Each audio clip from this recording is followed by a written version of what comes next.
Magandang gabi po. Ako po si Mike Enriquez at ito ang investigador. Ngayong gabi, ating iimbestigahan ang pagkalat yumao ng sex video ni Katrina Halili at ni Hayden Cope. Naku po, ito parang sex video na ito ay kinalat daw di umano, excuse me po, ng isang nagngangalang lalaki na si Eric Johnston Chua, na ito parang si Johnston Chua ay kaibigan din pala ni Hayden Cope. Naku po, ayon mo kay Johnston Chua, hindi na naman daw niya itinago, ay kinakat yung video, kundi itinago.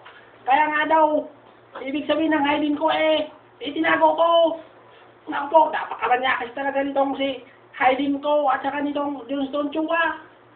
Kaya, ang mga papayo ko sa inyo, hindi ko kayo tatantaran. Ako si Mike Enriquez. At ito ang Jimmy. Walang pinoprotektahan, walang kasinlanganian. At serbisyong totoo lamang. Dahil hindi natutulog ang tagapagbalita, pero ang balita ay natutulog din.